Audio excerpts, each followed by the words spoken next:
दोस्तों, हमारी इस पृथ्वी का 70% से भी ज्यादा हिस्सा पानी से ढका हुआ है और इसका भी 2% हिस्सा पृथ्वी के ध्रुवों पर इन बड़े बड़े ग्लेशियर्स के रूप में जमा है। और यही ग्लेशियर्स हमारे इस ग्रह पर मीठे और ताजा पानी के सबसे बड़े स्रोत भी हैं। पर दोस्तों, क्या आपने कभी सोचा है कि क्या हो अगर पृथ्वी पर मौजूद इन ग्लेशियर्स की सारी बर्फ पिघल जाए?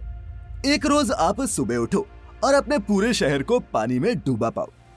अगर नहीं सोचा तो आज आप जरूर सोचेंगे, क्योंकि वो वीडियो ही क्या जो सोचने पर मजबूर न करे। Factified.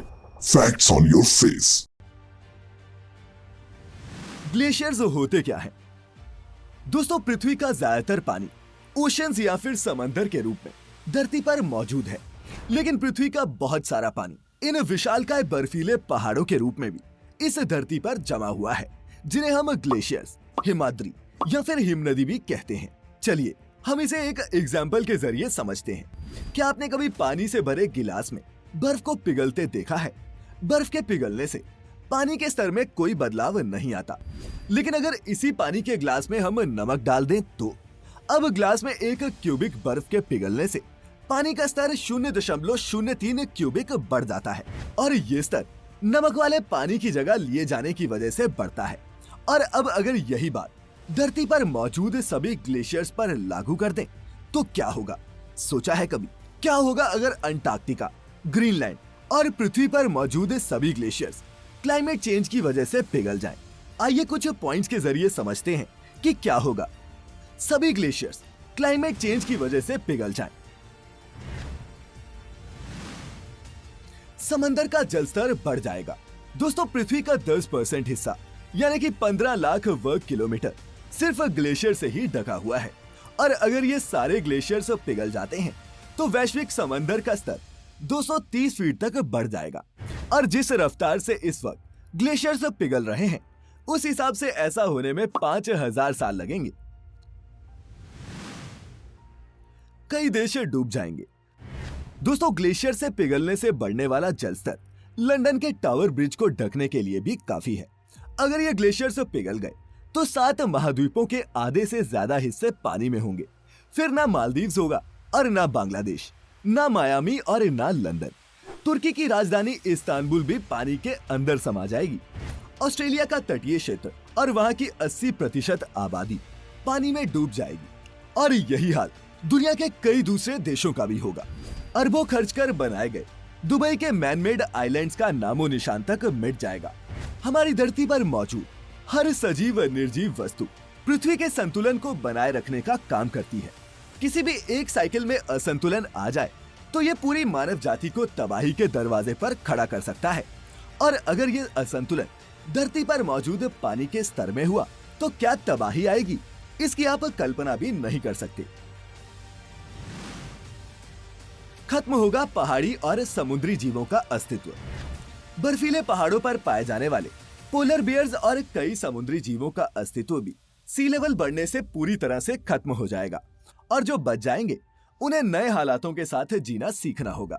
कई देशों के जलमग्न होने से अंतरराष्ट्रीय स्तर पर आपातकाल की स्थिति पैदा हो जाएगी। लोग शरणार्थी बनकर दूसरे देशों में दर दर भटकने को मजबूर हो जाएंगे। मीठे पानी की किल्लत।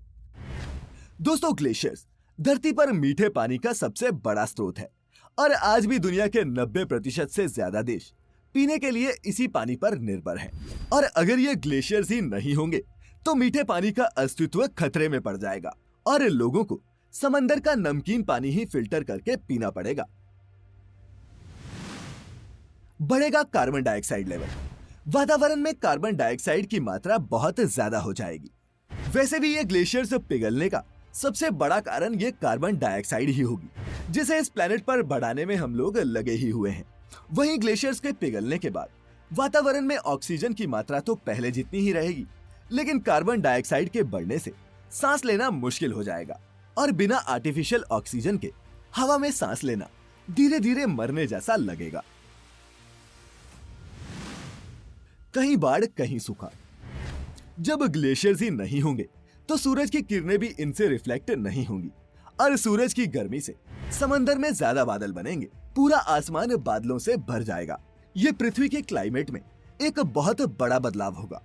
रेगिस्तान में मूसलाधार बारिश होगी और जहां बारिश हुआ करती थी वो प्रदेश सूखे पड़ जाएंगे।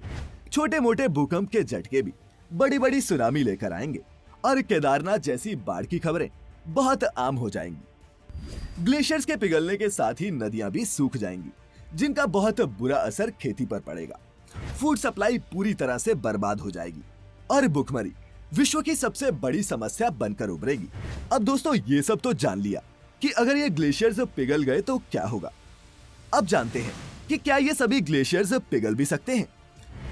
रातों रात सभी ग्लेशियर्स का पिघलना तो नामुमकिन है, लेकिन हाँ, हम इंसानों के लालच और लालसा ने इन ग्लेशियर्स के पिघलने की स्पीड जरूर बढ़ा दी है। विकास और टेक्नोलॉजी की रेस में हम पृथ्वी के संतुलन को बिगाड़ते चले जा रहे हैं। फर्नीचर, घर और दूसरे कामों के लिए हम जंगलों को तबाह कर रहे हैं। केमिकल्स का इस्तेमाल हम अपने ही हाथों से साफ सुथरी नदियों को गंदे बदबूदार नालों में बदलने के लिए कर रहे हैं। प्लास्टिक, पेट्रोल, डीजल और केमिकल्स के जरिए हवा को गंदा कर खुद अपनी सांसें छीन रहे हैं। और अगर ऐसे ही चलता रहा तो वो दिन दूर नहीं जब ग्लेशियर्स के पिघलने के बाद होने वाली इस तबाही की कहानी सच हो जाएगी। इंसानों के महत्वाकांक्षी प्रोजेक्ट्स के कारण 1880 से अब तक हमारे प्लेनेट का average temperature already 1.1 degree Celsius बढ़ चुका है। 2016 और 2017 2001 से अब तक के सबसे गर्म साल रहे हैं और क्लाइमेट में आए इस बदलाव के चलते ग्लेशियर्स के पिघलने की रफ्तार भी तेज हुई है, जिसका रिजल्ट ये है कि जहां 19th सेंचुरी में सी लेवल 6 सेंटीमीटर बढ़ा था, वहीं इस 20वीं सदी में महासागरों का जलस्तर 19 सेंटीमीटर तक बढ़ गया है। और NOAA यानी कि national oceanic and atmospheric administration की एक रिपोर्ट के मुताबिक सन 2100 तक समुद्र का जलस्तर 2.5 मीटर यानी कि 8 फीट तक बढ़ जाएगा। और अगर ऐसा होता है तो इस सदी के अंत तक मालदीव, किरिबाती, मार्शल आइलैंड्स और तुवालू जैसे कई द्वीप देश पूरी तरह पानी में समा जाएंगे। जलस्तर के इस खतरे को देखते हुए मालदीव सरकार ने तो भारत और ऑस्ट्रेलिया सहित कई देशों में अपने लोगों के लिए जमीन देखना भी शुरू कर दिया है। पर ऐसा नहीं है कि भारत इस खतरे से बच जाएगा। अगर ग्लेशियर्स इसी स्पीड से पिघलते रहे तो साल 2100 तक मुंबई, कोलकाता, विशाखापट्टनम और चेन्नई सहित भारत के 12 शहर 3 फीट तक पानी में डूब जाएंगे। ग्लेशियर्स और समंदर से आने वाली ये तबाही वैश्विक स्तर पर 2050 तक 150 मिलियन और साल 2100 तक 2 बिलियन लोगों को इफेक्ट करेगी। हमें करना क्या चाहिए? दोस्तों, एक तरफ तो हम टेक्नोलॉजी के जरिए अपने भविष्य की नई कहानी लिख रहे हैं, वहीं दूसरे हाथों तबाही को दावत भी दे रहे हैं। खैर, अभी भी स्थिति इतनी खराब नहीं हुई है कि हम संभाल ना सकें। इस तबाही को रोकना है तो वैश्विक और राष्ट्रीय स्तर पर देशों को मिलकर काम करना होगा। दुनिया भर की 194 स्टेट्स और यूरोपियन यूनियन ने मिलकर ग्लोबल वार्मिंग को रोकने के लिए 2015 में पेरिस एग्रीमेंट साइन किया था। इस एग्रीमेंट के तहत अपने देश में किसी भी प्रोजेक्ट और पॉलिसी को पास करते वक्त ये देश उसके एनवायरमेंटल इम्पैक्ट्स को भी ध्यान में रखेंगे और ग्रीन हाउस के उत्पादन को भी कम करने के लिए काम करेंगे। लेकिन दोस्तों, ज्यादातर देश इसे पूरा कर पाने में असफल रहे हैं। लेकिन अगर ग्लोबल वार्मिंग को कम करना है और आने वाली इस तबाही को रोकना है तो दुनिया भर के सभी देशों को ग्रीन हाउस गैसेस का उत्सर्जन कम करना ही होगा। साथ ही फॉसिल फ्यूल्स पर अपनी डिपेंडेंस भी कम करनी होगी। इसकी जगह रिन्यूएबल एनर्जी पर शिफ्ट होना होगा। और अगर हम ऐसा करने में कामयाब हो भी गए तब भी हमें 1 सदी से ज्यादा का वक्त लगेगा जो डैमेज किया गया है इसे भरने में।